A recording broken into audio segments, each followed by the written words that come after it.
नमस्कार। मैं हूं संतोष पाठक और आप लोग देखना शुरू कर चुके हैं संतोष पाठक ऑफिशियल यूट्यूब प्लेटफॉर्म। बिहार में चुनाव भी हो गया।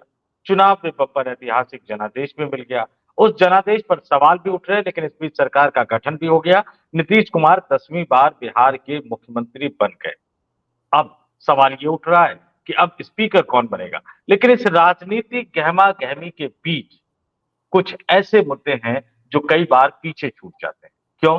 क्योंकि आप उनको पसंद नहीं करते, क्योंकि आप उनके बारे में सुनना पसंद नहीं करते, क्योंकि आप उनको जानना पसंद नहीं करते, आप उनके बारे में सोचना और समझना पसंद नहीं करते। आपको चुनावी लफाजियां, चुनावी वायदे, चुनावी भाषण बहुत अच्छे लगते हैं। लेकिन आपको पता भी है कि बिहार के एक कोने से लेकर बिहार के दूसरे कोने तक, यानी पश्चिमी चंपारण से लेकर गोपालगंज से लेकर आप अगर दूसरे कोने पर आ जाएंगे कटिहार और भागलपुर तक, एक दर्जन से ज्यादा जिलों पर एक बड़ा संकट मंडरा रहा है।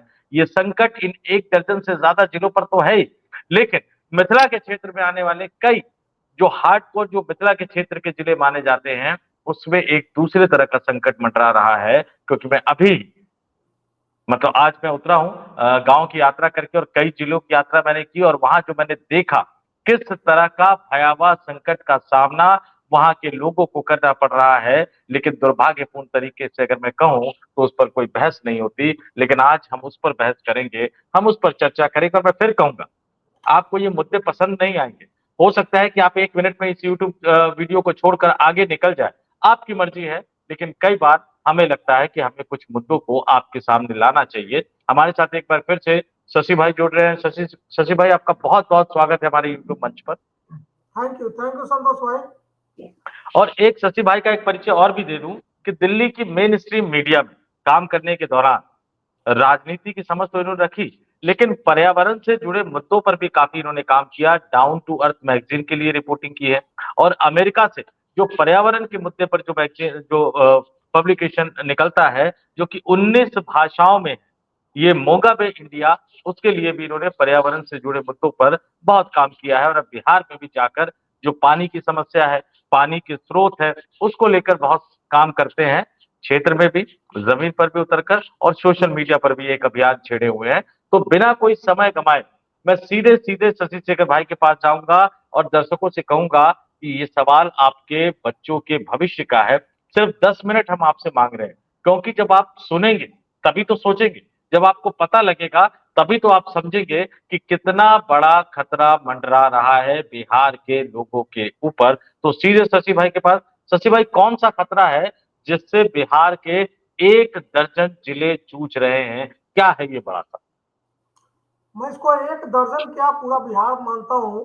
ये अलग बात है कि जो अभी रिपोर्ट आई कल, महावीर कैंसर संस्थान पटना, एम्स दिल्ली, हाजीपुर की एक संस्था है, तीन चार संस्थान ने मिलकर ये रिपोर्ट तैयार की। और ये कल से आप देख रहे होंगे पूरे देश में ये बड़ा बड़ा मतलब प्रमुखता से ये पब्लिश हुआ है प्रिंट और वेब एडिशन में कि मदर्स के जो ब्रेस्ट फीडिंग कराती है अपने बच्चों को, उनमें 41 मदर्स अक्रॉस 10 और 11 डिस्ट्रिक्ट्स ऑफ बिहार, उनके सैंपल इस रिसर्च में लिया गया और पाया गया कि सब में यूरेनियम की मात्रा पाई गई है। अब यूरेनियम की मात्रा पाई गई है तो ये अपने आप में बड़ा मतलब खतरनाक और एक अलार्मिंग सिचुएशन है कि आखिर एक माँ के दूध में यूरेनियम जैसा जहर कहाँ से आ गया। और वो जहर जब आ गया है और छोटे छोटे बच्चे पी रहे हैं तो उसका उनके ऊपर असर क्या पड़ेगा। तो आप देख रहे होंगे जब हम लोगों ने इस कार्यक्रम को, इस डिबेट को करने की बात की आपसे, तो आपने जरूर रिसर्च किया होगा और आपको पता चला होगा कि इस पर खबरें बहुत हैं। वेबसाइट पे कोई ये कीवर्ड सब डाले तो उसको कल की इस रिसर्च रिपोर्ट पर बहुत सारी खबरें मिलेंगी। लेकिन इन खबरों की गंभीरता, उसकी सीरियसनेस, उसका जो एक लॉन्ग टर्म या मैं लॉन्ग टर्म नहीं कहूंगा बल्कि करंटली वर्तमान में जो उसका एक असर दिख रहा है पूरे बिहार में, पूरे देश में, लेकिन इस वक्त पे सिर्फ चूंकि ये रिपोर्ट भी बिहार सेंट्रिक है, मैं बात भी बिहार सेंट्रिक ही करूंगा, वो कितना अलार्मिंग है वो उस अच्छा, इसमें रिसर्च रिपोर्ट अगर आपने पढ़ा होगा या जो खबरें आई है वो अगर आपने पढ़ी होंगी, तो उसमें इन सेंटर्स के द्वारा ये कहा गया है कि पानी में और जो खाद्य सामग्री है जो जो माताएं खा रही हैं, ये मैं ब्रेस्ट मिल्क के बारे में बता रहा हूँ, उससे वो वहां ट्रांसफर हुआ होगा। उनका ये असेसमेंट है, मतलब एक असेसमेंट नहीं कहूंगा, एक मतलब एक आकलन है, मतलब ऐसा सोचना है कि वहां से वो ट्रांसफर हुआ होगा, कि जो वो पानी पी रहे हैं, पी रही है, जो खाना वो खा रही है, वगैरह वगैरह। तो अब सवाल है, अच्छा इसी रिपोर्ट में आपने ये down to earth magazine website पे जो ये रिपोर्ट छपी है इस रिसर्च रिपोर्ट को लेकर के, उसके लास्ट पैराग्राफ को आप पढ़ेंगे तो बिहार के 11 जिले, जिसमें पूर्वी चंपारण समेत कई सारे जिले हैं अक्रॉस बिहार, जहां ये कहा गया है कि वहां के ग्राउंड वाटर में यूरेनियम है। तो एक तो आर्सेनिक पहले से होने के चांसेस थे कि ग्राउंड वाटर में आर्सेनिक है, फ्लोराइड है, कई और हैवी मेटल्स है। मैं बता दूं एक चीज और कि जो ये रिपोर्ट आई है उसमें ब्रेस्ट मिल्क में पहले लेड लेड सीसा पाए जाने की भी बात आई थी, लेड। अब यूरेनियम आ रहा है, uranium through food and water आने की बात हो रही है। अब फिर ये भी कहा जा रहा है कि ग्राउंड वाटर में यूरेनियम है। तो ये अब यूरेनियम आपको पता है कि एक रेडियो एक्टिव एलिमेंट है, और इन दोनों को बल्कि अमेरिका की जो एक संस्था है उसने इसको कैंसरजेनिक माना है, और आर्सेनिक भी कैंसरजेनिक माना जाता है। तो जिन जिलों की हम बात कर रहे हैं, या बिहार में कई ऐसे गांव के गांव हैं जहां पे आप देखेंगे कि इस तरह की गंभीर बीमारियां बहुत सारी हो रही है, मतलब बड़े पैमाने पर हो रही है। और ये इस तरह की रिसर्च, इस तरह के डेटा, मैं इसमें डेटा भी नहीं देख पा रहा हूँ, कोई बहुत बड़ा डेटा नहीं है, एक सैंपल टाइप का एक रिसर्च है कि 40-41 महिलाओं के ब्रेस्ट मिल्क को लिया गया और उसको देखा गया, तो उसमें ये आया। अब आप अंदाजा लगाइए कि ये किस लेवल पर है। पाया सब में गया, तो कहीं किसी जिले में थोड़ा कम पाया गया, जैसे आप देखेंगे कटिहार या किसी जिले में थोड़ा कम पाया गया और किसी जिले में सर्वाधिक पाया गया। तो ये कितना अलार्मिंग सिचुएशन है। मैं संतोष भाई इसको सोचकर कि पानी में आर्सेनिक के होने की बात, फ्लोराइड के होने की बात तो काफी लंबे समय से चली आ रही है। अब ये यूरेनियम, अब यूरेनियम पानी में है, ग्राउंड वाटर में है, इसका दोनों कारण है, एक नेचुरल रीजन भी है और एक मैन मेड रीजन भी आप कह सकते हैं। नेचुरल रीजन में ये कहा जाता है कि जो रॉक्स है या सॉइल है उसमें वो नेचुरली पाए जाते हैं। तो उसकी एक वजह बताई जा रही है कि जो ग्राउंड वाटर का एक्स्ट्रा हम एक्सप्लॉयटेशन कर रहे हैं, जो शशि अतिरिक्त भाई, थोड़ा सा मैं दर्शकों के सामने रख देता हूँ। ये डाउन टू अर्थ नहीं, ये पूरी रिपोर्ट भी एक तरह से छापी है, पूरी खबर भी छापी है। स्क्रीन पर मैं अपने दर्शकों को भी दिखा रहा हूँ जिसका कि आप जिक्र कर रहे थे, और इसका सारांश देखिए। बिहार के 6 जिलों में स्तन दूध में यूरेनियम की उच्च मात्रा पाई गई है, जो कि शिशुओं के स्वास्थ्य के लिए खतरा है। अध्ययन में 40 माताओं के नमूनों में यूरेनियम की मात्रा 5.25 माइक्रोग्राम प्रति लीटर तक पाई गई है। विशेषज्ञों ने कहा है कि शिशुओं में गैर कैंसरकारी स्वास्थ्य प्रभाव उत्पन्न कर सकता है, और ये अपने आप में कितनी खतरनाक रिपोर्ट है इसका एहसास शायद बहुत कम लोगों को हो पा रहा होगा। इसलिए हम इस मुद्दे को लेकर आए हैं, आपके सामने इसको बताने की कोशिश कर रहे हैं। और इसके जब दूसरे पेज पर आप जाएंगे, ये जो दूसरा पेज है उसको जब आप देखेंगे तो इसमें कई सारी बातें जिसका जिक्र शशि भाई कर रहे थे। क्या रिपोर्ट का पैमाना क्या था कि वैज्ञानिकों ने, मैं अपने तमाम दर्शकों से कहूंगा, खासतौर से बिहार के लोगों से, कि नीतीश कुमार, नरेंद्र मोदी, शह मात का खेल, तेजस्वी यादव, इसने उसको मात दे दी, ये वैसे जीता, उससे अलग हटकर जरा इस तरह के मुद्दों के बारे में भी सोचना शुरू कीजिए। वैसे भी बिहार पढ़े लिखे लोगों का राज्य माना जाता है, सोचने वाले लोगों का राज्य माना जाता है। तो वैज्ञानिकों ने अक्टूबर 2021 से जुलाई 2024 के दौरान बिहार के भोजपुर, समस्तीपुर, बेगूसराय, खगड़िया, कटिहार और नालंदा जिले से 17 से 35 वर्ष आयु वर्ग की 40 स्तनपान कराने वाली माताओं के नमूने चुने और उनका विश्लेषण किया और उसमें यूरेनियम की मात्रा कितनी पाई गई वो हम आपको पहले बता चुके हैं। और ये तमाम जगह से ये आया, कई जगह से ये रिसर्च किया गया, कई जगह से इसका अध्ययन किया गया और कुल मिलाकर इसका जो अध्ययन है बिहार के 11 जिले, अब उन जिलों का नाम दे देता हूं, गोपालगंज, सारण, सिवान, पूर्वी चंपारण, पटना, वैशाली, नवादा, नालंदा, सुपौल, कटिहार और भागलपुर इस समस्या से जूझ रहे हैं। और जैसा कि कारण भी शशि भाई ने भी बताया कि वैज्ञानिकों ने बताया है कि अध्ययन में शामिल जिलों में यूरेनियम का स्रोत पीने का पानी या उसी क्षेत्र में उगाई गई खाद्य सामग्री हो सकती है। यानी ये बीमारी पीने के पानी की वजह से आ सकती है, ये बीमारी खाद्य सामग्री की वजह से आ सकती है। और जैसा कि मैंने कहा मिथिलांचल के जो कई जिले हैं, कोई सोच नहीं सकता था कि बिहार में चाहे वो सीतामढ़ी हो, चाहे वो चंपारण हो, मोतिहारी हो, भागलपुर हो, मुजफ्फरपुर हो, दरभंगा हो, मधुबनी हो, यहाँ पर पानी की क्राइसिस भी हो सकती है। बड़ा चौंकाने वाला, इस पर हम डिटेल में रिपोर्ट करेंगे कि यहाँ पीने के पानी की भी कमी हो सकती है। और अब तक तो हम दिल्ली, नोएडा, मुंबई जैसे शहरों में सुना करते थे कि पानी खरीद कर पिया जा रहा है। बड़ी दिलचस्प, बड़ी अजीब सी स्थिति हो गई है कि बिहार के गांव में भी पीने के पानी को खरीदने की जरूरत पड़ रही है और इस पर हम डिटेल में चर्चा करेंगे। जी शशि भाई। इसमें एक जो पॉइंट मुझे समझ में आया इस रिपोर्ट की सत्यता और इस रिपोर्ट के जो ट्रिगर पॉइंट है जो आपने बताया कि 11 जिले जिसमें एक पूर्वी चंपारण भी है। मैं आपको बताऊं जब मैं देख रहा था कि यूरेनियम किस तरह से आपको अफेक्ट करता है, तो यूरेनियम बेसिकली अगर वो ग्राउंड वाटर में मिला हुआ है तो बेसिकली सबसे पहले आपको किडनी को डैमेज करता है और ये कैंसरजेनिक भी है। और यूरेनियम रेडियो एक्टिव एलिमेंट है, तो ये कितना खतरनाक है इसका अंदाजा आप लगा सकते हैं। जो मैंने कहा कि ये सबसे पहले आपके किडनी को अफेक्ट करता है। अब मैं आपको एक छोटी सी कहानी सुनाता हूँ। Muzaffarpur Shri Krishna medical college and hospital SKMCH, सब लोग जानते हैं उसको, काफी एक समय चर्चा में आया था दिमागी बुखार में जिस समय बच्चों की मौत हुई थी उस वक्त।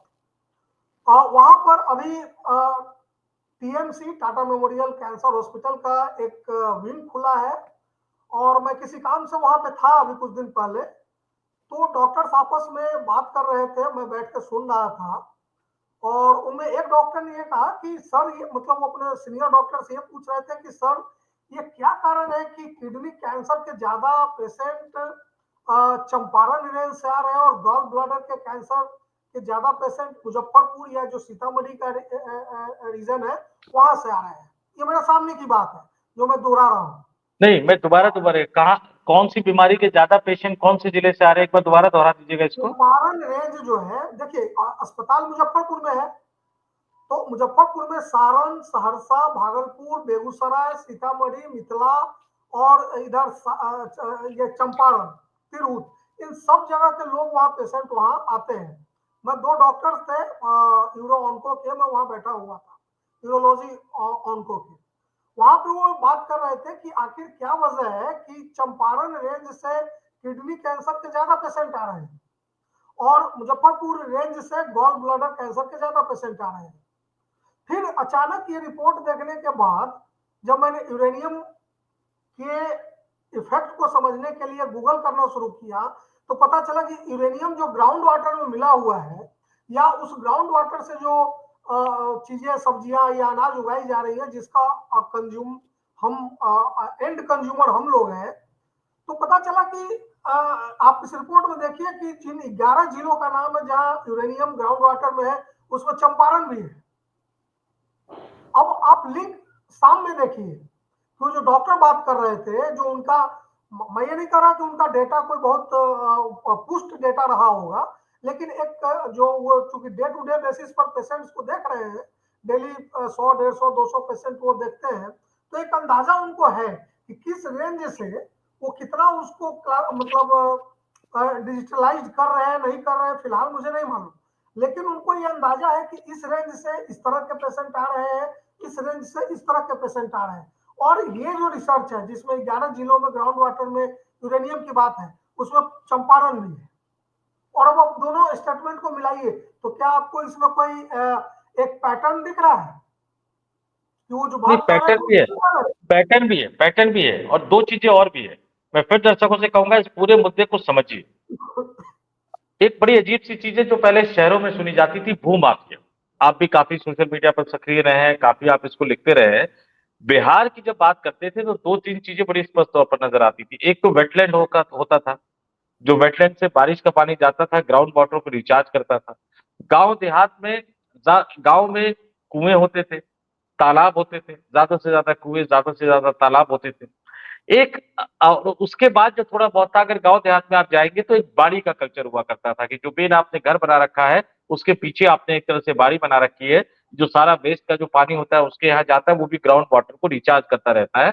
हमने देखा जब हम बचपन में थे, कैसे 17, 18, 20, 21, 22 फुट पर पीने का ठंडा पानी आता था। यानी गर्मी के मौसम में उसको चापाकल से अगर आप पानी निकाले, तो गर्मी के मौसम में ठंडा पानी निकलता था, ठंड के मौसम में गर्म पानी निकलता था, और मीठे का पानी जैसा आपको लगता था कि अमृत की तरह होता था कि आप पीकर तृप्त हो गए। जितने वेटलैंड भू माफियाओं ने कब्जा कर लिया, जो छोटे छोटे तालाब थे वो खत्म होते जा रहे हैं, बाड़ी कल्चर धीरे धीरे खत्म होता जा रहा है। इसके बाद पानी के स्रोत जो है वो खत्म होते जा रहे हैं। यानी जो बारिश की धरती थी, जो बाढ़ से त्रस्त रहा हो, वहां के 3, 4 महीने अगर आपको पानी की किल्लत से जूझना पड़ रहा हो क्योंकि ग्राउंड वाटर खत्म हो गया। और एक और बात, हर घर शौचालय वाला जो अभियान चलाया गया था कि आप 40 फुट पानी पाइप नीचे ले जाइए, सिंगल पाइप। आप शहरों में देखिए कि उसके एक टैंक बनाया जाता है, जो भी वेस्टेज जो होता है, जो भी टॉयलेट होता है, उसको एक टैंक बनाया गया था। हर घर देखिए, शौचालय में आपने एक सिंगल पाइप नीचे डाल दी, जो 60 फुट हो, 50 फुट हो, 70 फुट हो, कितने फुट हो पता नहीं, लेकिन वो सिंगल पाइप, कई लोग कहते हैं कि उससे भी एक तरफ आपका ग्राउंड वाटर खत्म होता जा रहा है, दूसरी तरफ क्या है कि सरकार ने आनंद फानन में जो हर घर शौचालय वाली योजना लाई, बिना ज्यादा रिसर्च किए वो लेके आए कि जो भी ग्राउंड वाटर है नीचे, वो पॉल्यूटेड होता जा रहा है, प्रदूषित होता जा रहा है, और कैंसर का मरीज बिहार के लोगों को बनाता जा रहा है। और अब बिहार के लोगों को तो छोड़िए, जो पैदा हो गए, जो धरती पर आ गए, 10 साल, 20 साल, 25 साल, या बुजुर्ग हो गए 50 साल, 60 साल, 65 साल, यहाँ तो माँ के गर्भ में ही बच्चे को कैंसर का खतरा एक तरह से पैदा हो गया, जो ये यूरेनियम वाली बात निकलकर सामने आ गई। तो इतने बड़े खतरे के, जिसको कहते हैं कि बारूद के ढेर पर, बिहार का वर्तमान भी फंस गया है, बैठा हुआ है, और बिहार का भविष्य भी बैठ गया है। तो बिल्कुल आप सही कह रहे हैं। वन पीट शौचालय पे एक कुछ रिपोर्टिंग हुई थी, लेकिन वो मेन स्ट्रीम मीडिया में नहीं है और उस पर अभी हम लोग बात भी नहीं करेंगे, क्योंकि वो एक बहुत बड़ा मुद्दा है और उसको मुझे लगता है समझते समझते बहुत समय लगेगा। सरकार को पता है, लेकिन सरकार जानबूझकर उस पर कोई रिसर्च नहीं कर रही है, क्योंकि उसमें सेफ्टी टैंक का मसला दूसरा होता है। लेकिन जो वन पीट है वो मिट्टी को खोद करके और सीधे डाल के, और सारा जो है आप एक तरह से जो ह्यूमन फेकल जो वेस्ट है वो सारा आप जमीन के अंदर गाड़ रहे हैं उसको। तो उसका क्या नुकसान होगा? वो नुकसान हो भी रहा है कि गाँव में अब पानी प्रदूषित हो रहा है और गाँव के लोग अब बिहार के गाँव के लोग अब आपको पानी खरीद कर पी रहे हैं, वो 20-20 लीटर का जार।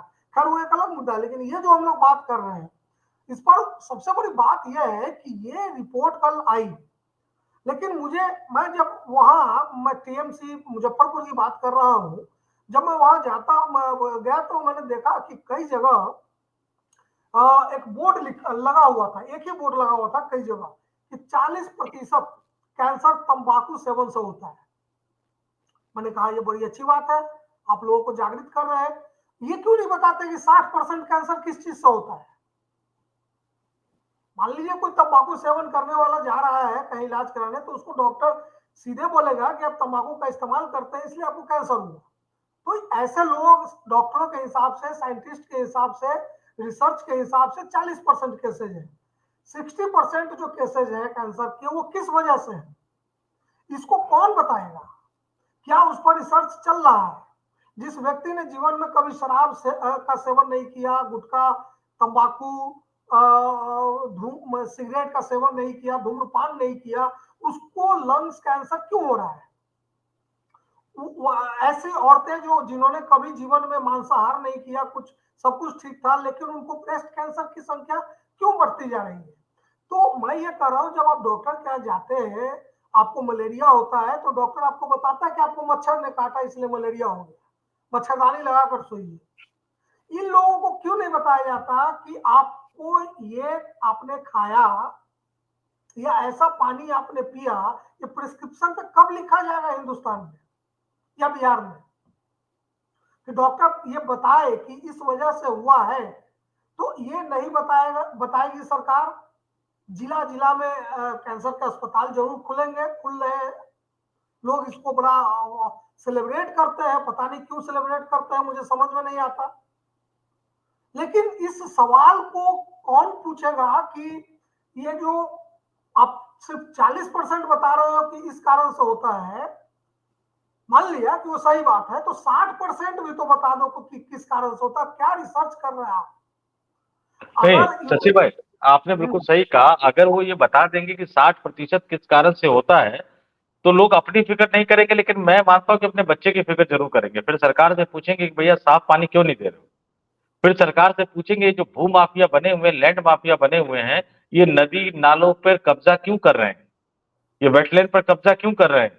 बाहरी कल्चर खत्म क्यों हो रहा है? और जिस अधिकारी ने, मैं तो उसको सरफिरा अधिकारी कहूंगा, कि जिस सरफिरे अधिकारी ने ये एक पाइप वाले टॉयलेट की योजना बनाई, और जिस भी व्यक्ति ने, चाहे वो प्रधानमंत्री हो चाहे वो उनके मंत्री हो, बिना सोचे समझे इसको एक्सेप्ट व्हाइट कर लिया, पेपर जारी करें ना, उनकी इस उनकी पे जिम्मेदारी रिसर्च तय की है। करके, संतोष भाई, इस पर रिसर्च करके साइंटिस्ट की टीम बैठाए और उसका एक व्हाइट पेपर जारी करें कि हाँ इसका ये अच्छा असर हुआ, ये बुरा असर हुआ। वो नहीं वो करेंगे क्योंकि उनकी पोल खुल जाएगी, उनकी पोल खुल जाएगी। वो और रिसर्च ही नहीं है। एक और बड़ी बात, पीने का मैं साफ पानी। एक इंटरेस्टिंग बात बताता हूँ आपको। बिहार में एक हम्म। संस्था बिहार में एक संस्था है, बिहार राज्य प्रदूषण नियंत्रण बोर्ड। इसके एक चेयरमैन एक हुआ करते थे, कोई मिस्टर घोष, अभी कुछ समय पहले था। उनसे लोगों ने पूछा कि उत्तर बिहार के मैदानी इलाकों में के जो ग्राउंड वाटर है उसमें आर्सेनिक क्यों है? तो पता है उन्होंने क्या जवाब दिया? उन्होंने जवाब दिया, वो साइंटिस्ट होंगे, डॉक्टर होंगे, कुछ होंगे। उन्होंने कहा कि नेपाल से जो बाढ़ आता है ना, हर साल जो बाढ़ आती है, वो उसमें आर्सेनिक मिला होता है और इस वजह से यहाँ के पानी में कोई डेटा नहीं है, कोई रिसर्च नहीं है। और ये तय बात है कि आर्सेनिक कैंसर जेनिक है। और धान के खेतों में महीनों वो पानी जमा रहता है, जो फाइनली रूट से निकल करके धान के जो वो होते हैं, धान में वो आके जमा होता है, और उसको निकालना, उसको डिटेक्ट करना। लोग कहते हैं आरओ सिस्टम, ठीक है, आरओ एक विकल्प है, लेकिन आरओ कितना महंगा विकल्प है। और आरओ, सिंपल आरओ ना आर्सेनिक डिटेक्ट कर सकता है, ना यूरेनियम डिटेक्ट कर सकता है। और डिटेक्ट भी कर ले तो उसको फिल्टर तो कतई नहीं कर सकता। कई जगहों पे भोजपुर में जब ये खबरें आने लगी कि पानी में फ्लोराइड और आयरन और बाकी चीजें ज्यादा मात्रा में है, और एक आध गांव है वहां पे, आप गूगल कीजिएगा, जहां पे बच्चे अंधे पैदा होने लगे, जन्मांध। तो सरकार की नींद खुली, तो उन लोगों ने वहां कुछ कुछ सेंटर बनाया वाटर फिल्ट्रेशन के लिए। गया में मैं भी रिसर्च कर रहा था, गया के चकमा या चकमाई ऐसा कोई एक गांव है, जहां पे इस तरह के हेवी मेटल्स थे, तो वहां पे एक सेंटर खोला गया वाटर फिल्ट्रेशन के लिए। आज वो सेंटर बंद है, लाखों करोड़ों खर्च हो गए। ये नल जल सरकारी योजना पूरा का पूरा ग्राउंड वाटर दोहन की योजना है। और आज जो यूरेनियम ग्राउंड वाटर में आने की बात हो रही है, उसका एक बड़ा रीजन यही है कि हम, जो आपने कहा ना, 20-40 फीट 50 फीट पे पहले पानी आता था, अब वो पानी 100 फीट 150, तो आप जितना नीचे जाएंगे, आप रॉक्स को काटेंगे पृथ्वी के अंदर। धरती के अंदर पानी की सतह के बाद रॉक्स ही तो है, पत्थर ही तो है, और पत्थर में नेचुरली यूरेनियम है। तो आप जितना नीचे जाएंगे, पत्थर को काटेंगे, यूरेनियम ऊपर आने में, ग्राउंड वाटर में मिलने में उसकी संभावना उतनी अधिक बढ़ जाएगी। तो ये असल में इतना कॉम्प्लेक्स इशू है कि मेरे जैसा पत्रकार इस पर क्या कहे, क्या छोड़े, कितनी बात करे, और नहीं, लोगों के एक बात लिए। और भी है। एक बात और भी शशि भाई, ये जो समस्या है ये 18 राज्यों के 151 जिलों को प्रभावित कर रही है। और पीने का शुद्ध पानी क्यों नहीं दिया जा रहा है, मैं एक सिंपल सा गणित बता देता हूँ। यूपी, कोई सा महानगर उठा लीजिए, दिल्ली, कोई सी कॉलोनी, कोई सा मोहल्ला उठा लीजिए, बाकी राज्य, बिहार का भी कोई भी शहर, कोई भी गांव उठा लीजिए, ये जो 20-20 लीटर के जो पानी की कैन बेचते हैं ना, ये ज्यादातर वहां के स्थानीय नेताओं का प्लान। खर्चा किसी के पास एक पैसे रुपए, नहीं है। 1 रुपए, 2 रुपए, 3 रुपए बेचेंगे, 15 रुपए, 20 रुपए, 25 रुपए, 30 रुपए। लेकिन मैं लोगों से कहूंगा कि भैया जरा इन नेताओं के मकर जाल से बाहर निकलकर अपने बारे में सोचो। मंदिर और ये मस्जिद जो बहुत हो गया, और ये जो शमशान कब्रिस्तान बहुत हो गया, अब ये भी तो पूछो कि साफ पानी क्यों नहीं दे पा रहे हो, और नहीं दे पा रहे तो अगली बार आओ। हमारे यहाँ एक बड़े अच्छे मंत्री आए थे, शशि भाई, मैं थोड़ा सा जिक्र करूंगा, जब मैं कॉलेज में ही पढ़ता था तो एक बड़े अच्छे मंत्री आए थे हमारा यूपी में, पहले अब तो गाजियाबाद संसदीय क्षेत्र है, उस समय बागपत संसदीय क्षेत्र हुआ करता था। वहां एक चौधरी अजीत सिंह को हराकर एक नेता मंत्री बने, कृषि राज्य मंत्री बने, और टमाटर महंगे होने पर सवाल पूछा गया तो बड़ा अजीब सा सवाल जवाब दिया था उन्होंने। अगली बार वो चुनाव लड़ने आए थे तो हमने बड़े शानदार तरीके से उनका स्वागत किया था, कैसे किया था नहीं बता पाऊंगा, लेकिन मैं तमाम लोगों से कहूंगा, तमाम लोगों से कहूंगा, कोई दौड़ाना या हिंसा करना ठीक नहीं है, लेकिन शांतिपूर्ण तरीके से भी आप नालायक नेताओं का स्वागत कर सकते हैं। अगली बार वो आए तो माला तैयार रखा कीजिए, वो माला फूलों की माला नहीं होनी चाहिए, क्योंकि ये सवाल आपके भविष्य का है, आपके बच्चों के भविष्य का है। कब तक हिंदू मुसलमान में फंसे इसमें रहेंगे? इसमें संतोष भाई बस एक बात मैं कहूंगा कि इसमें किसी एक नेता, किसी एक दल की गलती भी नहीं है। ये पूरा सबकी। सिस्टमेटिक प्रॉब्लम है। इन चीजों से पीड़ित वो नेता भी है, वो ब्यूरोक्रेट्स भी हैं। कई बड़े बड़े अच्छे लीडर्स को हम लोगों ने पिछले 5-7 सालों में खोया है, और ऐसे ही बीमारियों के कारण। भले आप कितना भी फिल्टर वाटर बोतल में पी लें, लेकिन वो भी उसमें भी केमिकल है, उसमें भी कीटनाशक है। ये साबित हुआ है बार बार। मैं ये कह रहा हूं सिर्फ कि असल में जिस मुद्दों पर अभी आप चर्चा कर रहे हैं, या जिस तरह की रिपोर्ट, ये रस्मी रिपोर्ट है। 5 साल में, 10 साल में आप एक रिपोर्ट को पार ले आते हैं। मैं कह रहा हूं कि जहां भविष्य के नौनिहालों के, भविष्य की पूरी एक पीढ़ी, वर्तमान पीढ़ी के जान और माल का सवाल है, वहां इस तरह के रिसर्च, इस तरह के डेटा तो बड़े भारी संख्या में होने चाहिए थे। सिस्टम को, सरकार को इसके लिए अलग से मंत्रालय बनाना चाहिए। मेरा यह कहना है कि आप मुझे क्योर कर रहे हो, क्योर होने का इलाज, ट्रीटमेंट की सुविधा दे रहे हो, इसके लिए आपका बहुत बहुत धन्यवाद। लेकिन मुझे आप ये भी बताओ कि आखिर ये प्रॉब्लम हो क्यों रहा है, इसको प्रिवेंट कैसे किया जा सकता है। चूंकि ऐसा नहीं है कि इससे सिर्फ आम जनता परेशान है, गरीब परेशान है, मध्यम वर्ग परेशान है। इसमें सब परेशान है, सभी जाति, सभी धर्म, सभी आर्थिक वर्ग के लोग परेशान है, नेता भी परेशान है, ब्यूरोक्रेट भी परेशान है। तो ये मसला सरकार बनाम जनता का नहीं, ये मसला जनता का है कि भाई जान रहेगी तभी तो नौकरी करोगे, तभी तो आरक्षण का लाभ मिलेगा, तभी तो मंदिर मस्जिद जाने लायक रहोगे।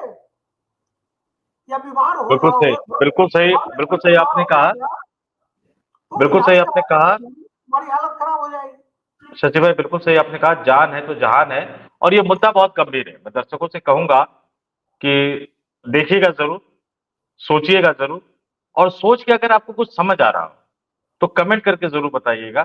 ये तय मानकर चल लीजिए कि हम जो ये वीडियो बना रहे हैं बेमतलब और बेमकसद नहीं बना रहे हैं। जहां तक इस दर्शक वीडियो को अगर पहुंचना दर्शक अगर चाहिए। दर्शक अगर सवाल करे, उनकी इच्छा हो, तो मैं तो आपको प्रॉमिस करता हूं संतोष भाई कि इस अकेले मुद्दे पर पूरे बिहार में या बाकी जगहों के भी हम लोग अलग अलग छोटे छोटे मुद्दों पर भी चर्चा कर सकते हैं। करेंगे जैसे बिल्कुल। जी बिल्कुल। तो अगर आप सवाल करें, अगर आप साथ दें, तो हम इस तरह के मुद्दों पर और चर्चा करते रहेंगे जो आपसे जुड़ा है। लेकिन मैं फिर कहूंगा, आपको ये इंटरेस्टिंग नहीं लग रहा होगा, क्यों? क्योंकि इसमें मिर्च मसाला नहीं है, लेकिन ये कड़वा सच है। ये कड़वा सच है, जान है तो जहान है। और एक बात और बता दूं मैं आपको, हम बहुत छोटे पत्रकार हैं, लेकिन ये जो वीडियो जहां तक पहुंचना है वहां पहुंच जाएगा। जहां तक ये बात जानी चाहिए वहां तक ये बात चली जाएगी। ये बात अब तय मानकर चलिए। लेकिन जिनके पास ये वीडियो जाएगा, वो ये भी देखेंगे कि इसके कमेंट में लोग क्या कमेंट कर रहे हैं। क्या 10 कमेंट आए, 100 कमेंट आए, 1000 कमेंट आए, 10,000 कमेंट आए, तो आप जितने लोग भी वीडियो देखिए, मैं ये नहीं कह रहा कि आप हमारी तारीफ कीजिए या हमसे सहमति जताइए।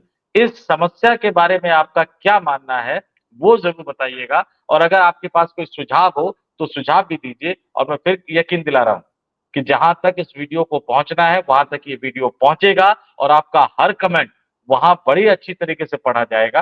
कुछ लोग डर के मारे कमेंट नहीं करेंगे कि साहब पकड़ लेंगे, डरिएगा मत, लोकतंत्र है, अपने बच्चों के भविष्य को लेकर कम से कम कमेंट जरूर कीजिए। मैं नहीं कहूंगा कि लाइक कीजिए, इस वीडियो में मैं सिर्फ आपके कमेंट देखना चाहता हूं, आपके कमेंट पढ़ना चाहता हूं, आपके विचार पढ़ना चाहता हूं। आप साथ देंगे तो शशि भाई ने वादा किया, हम इसी तरह के मुद्दों पर आपके सामने तथ्यों के साथ कड़वा सच लाने की कोशिश करते रहेंगे, क्योंकि हमारा मूल मोटिव, मूल उद्देश्य बिल्कुल साफ है। ना काहू से दोस्ती, ना काहू से बैर, हम सबकी खबर लेते हैं, सबकी खबर आपको देते हैं, और किसी भी इकोसिस्टम के हम हिस्से नहीं है। हमारा इकोसिस्टम सिर्फ आप है। शशि भाई कुछ आखिर में कहना चाह रहे हैं जी? नहीं, बस आपने सारी बात कर दी। और ये मैं बिहार के संदर्भ में एक टीजर टाइप बात कहना चाहता हूँ कि यहाँ पे एक जिस जिस बिहार राज्य प्रदूषण नियंत्रण बोर्ड की बात मैंने कही, मैं मुंबई में हिंदी के लिए एक स्टोरी कर रहा था, तो रिसर्च के दौरान मुझे अचानक पता चला कि 34,000 ऐसे क्लिनिकल एस्टेब्लिशमेंट है बिहार में। ये तब की बात है, ये लगभग 2 साल पुरानी बात है, अभी क्या स्थिति है मुझे नहीं मालूम। उस वक्त मुझे पता चला कि 34,000 से ज्यादा क्लिनिकल एस्टेब्लिशमेंट के पास और मेडिकल वेस्ट मैनेजमेंट का सर्टिफिकेट जो है वो पॉल्यूशन कंट्रोल बोर्ड से जो जारी होता है उनके पास नहीं है। अब दर्शकों से मैं कहूंगा कि आप अपने शहर की स्थिति देखिए कि सड़कों के किनारे या किसी झील में, किसी तालाब में क्या मेडिकल वेस्ट बहाया जा रहा है। फिर इस रिपोर्ट को देखिए जो महावीर कैंसर संस्थान ने जारी किया है, और उन दोनों में रिलेशन देखिए, और फाइनल उसका विक्टिम आप है, मैं हूं, हम सब हैं। बचेगा कोई नहीं। एक एक एक डायलॉग है ना बड़ा फेमस कि फल्ला बच जाएगा, सब मर जाएंगे, फल्ला बच जाएगा। मैं कहता हूं इसमें कोई नहीं बचेगा। अगर हम खामोश रहे तो हम सबका नंबर आएगा। ये बिल्कुल सही बात आपने शशि भाई ने कही। हम इसी तरह की रिपोर्ट्स आपके सामने लेकर आते रहेंगे। फिलहाल इस रिपोर्ट में इतना ही। बहुत बहुत धन्यवाद, नमस्कार, आभार, और शशि भाई आपका भी बहुत बहुत धन्यवाद हमारे साथ जुड़ने के लिए और ये महत्वपूर्ण जानकारी देने के लिए।